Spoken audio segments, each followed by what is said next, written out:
बिस्मिल्लाह रहमान रहीम। Programme ਤੁਹਾਡੀ ਗੱਲ ਦੇ ਨਾਲ ਮੈਂ ਜਹਾਂਗੀਰ ਮਿਨਾਸ ਤੇ ਅੱਜ ਜਨਾਬ ਤੁਹਾਡੇ ਨਾਲ ਗੱਲਬਾਤ ਕਰਾਂਗੇ ਕਿ ਕੱਲ ਪੀਟੀਆਈ ਦੀ ਤਰਫੋਂ ਇhtਜਾਜ ਦੀ ਕਾਲ ਦੇ ਦਿੱਤੀ ਗਈ ਹੈ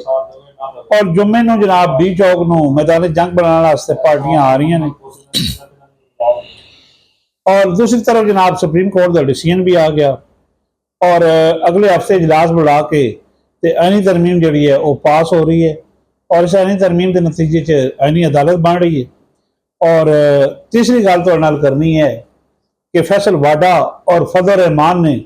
अपोजिशन को मशवरा दिता है कि वह अपना एहतजाज मुअख्खर कर दें क्योंकि शंघाई ताउन तंजीम का इजलास हो रहा है जनाब इस्लामाबाद और फजल वाडा ने तो एक और चैलेंज भी दिता गंडापुर में, लेकिन ये इजलास जोड़ा है वो बड़ा जरूरी है क्योंकि मुल्क की यकजहती का मसला इस हवाले नाल मौलाना फजल रहमान ने गल की थी। तो जी पहली गल यह है कि पीटीआई ने जुम्मे को एहतजाज की काल दी हुई है और एहतजाज भी डी चौक है। उन्होंने हालात जिस वक्त इस मुल्क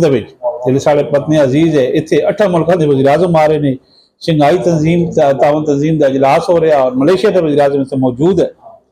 लेकिन पीटीआई के इमरान खान ने कहा कि जुम्मे को कारकुनां कि हर सूरत तुसीं पहुंचो डी चौक। और अज पूरे शहर के कंटेनर भी लाए जा रहे हैं, गैर हुकूमत हिफाजती इक़दाम उठा रही है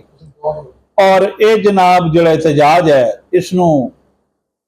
कुछ पार्टियां कह रही हैं कि मुअख्खर कर दो यार, मुल्क के हालात इस किस्म के नहीं मुकम्मल नहीं हो सकता कि दूसरे मुल्कों के सरबराह इतने आ रहे हैं और इतने अपने मुल्क के लोग सड़कों पर आए हो। लिहाजा कल जनाब डी चौक जो है वो मंजिल है पीटीआई की और अजे तक वो मुकम्मल शबशबे नाल लगे ने, उन्होंने कोई जनाब इतना बयान नहीं दिता कि असं एहतजाज मुअख्खर करते हैं या इसका गौर करते हैं। और दूसरी खबर यह है कि जनाब अदालत ने जो फैसला दे दिता है उसके मुताबिक अगले हफ्ते इजलास बुलाया जा रहा है पार्लीमेंट का, पहले कौमी असैम्बली का होएगा नाल सैनट का होएगा और ये बिल आ जाएगा यानी इस्लाहत का बिल जिदियां जनाब कोई 20 तो ज्यादा शिक्का ने और मेन जो है वो है आईनी अदालत का क्याम। ज़ाहिर ये अदालत जी बन रही है ये एक चीफ जस्टिस होएगा जिसकी मुदत होएगी 3 साल और 4 जज जोड़े होंगे वो मुख्तलिफ सूबे तो होंगे यानी 14 सूबे तो एक जज होएगा और आईनी मामला अदालत देखेगी। कोई ऐसा मसला नहीं, दुनिया के 60 मुल्कों में अदालत काम कर रही है और पाकिस्तान बनन जा रही है तो इसनों सियासत नज़र नहीं होना चाहिए। और जिस तक काजी फारिसा का तल्लक है आज बड़ा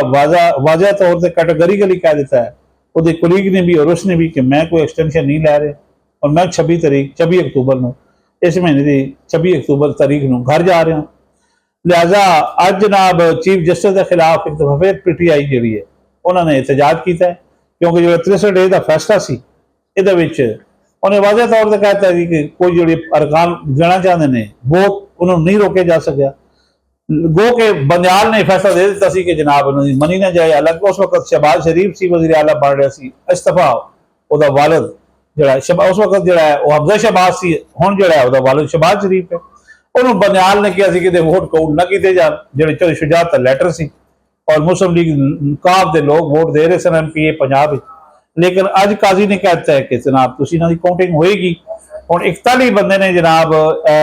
पीटीआई के जिन्होंने अपनी पार्टी एप्लीकेशन का लैटर कोरी दिता है इलैक्शन कमीशन ने, उन्होंने 41 के विचों हुकूमत का दावा है कि साढ़े को 20 तो ज्यादा लोग नहीं। लिहाजा उन्होंने मौलाना फजल रहमान की जरूरत वाली गेम भी खत्म हो गई। मौलाना अज प्रेस कॉन्फ्रेंस करके हुण जनाब यकजहती दी गल्लां कर रहा और ये कह रहा कि उजरत में आईनी तरमीम हो रही है। 18वीं तरमीम तो हमने 9 महीने लगाए थे, लेकिन मौलाना के 8 वोट मैटर नहीं करते सुप्रीम कोर्ट के फैसले तो बाद। और वो जो 41 बंदे ने उन्होंने भी कोई बाउंडनेस उन्होंने भी कोई पार्टी दे है नहीं हो क्योंकि वो आज़ाद ने, आज़ाद ही कंसिडर होए ने।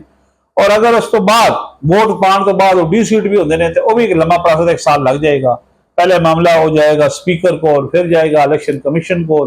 और वो पाकिस्तान के जो तरीखा और अदालती निज़ाम है और खसूसन ऐसे लोगों ने जो वोट दिता है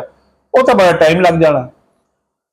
और अज जनाब आखिरी गल करनी कि फैसल वाडा की प्रेस कॉन्फ्रेंस हुई और फैसल वाडा ने कहा जी कि किस तो खून होना तो लाशां गिरनियां ने जो पीटीआई के एहतजाज इसका और कोई मकसद नहीं। लोग आ रहे हैं और ये जनाब इतने लाशां गिरानगे, मासूम लोगों दी क्रॉस फायरिंग हो जाएगी,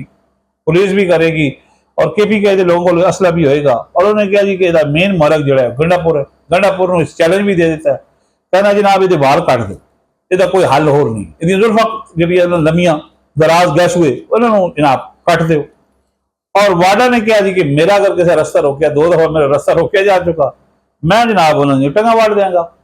हुण मैच बड़ा सख्त है, मंजिल डी चौक है, टाइम रह गए ने 20 घंटे कल जनाब है। लेकिन मौलाना फजल रहमान और कुछ जो होर पॉलिटिशियन ने वो दवाई दे रहे हैं कि जनाब अपोजिशन नूं और हुकूमत नूं होश ते नकल लैणे चाहिए, और खसूसन अपोजिशन नूं ये एहतजाज इन हालात जिले 8 मुल्कों के वज़ीर आज़म आ रहे हैं, इतना वड्डा इजलास हो रहा, मुखर करना चाहिए। मैं तुहाडे नाल गलबात करनी सी। साडे चैनल M2M अगर हुण तक तुसीं सबसक्राइब नहीं किया तो कर दिओ, इहदा बटन भी दबाओ ताकि तुहानूं नई वीडियो भी मिलती रहे, और गलबात चंगी लगे शेयर भी कर दिओ। मैनूं दी इजाजत, अल्लाह हाफ़िज़।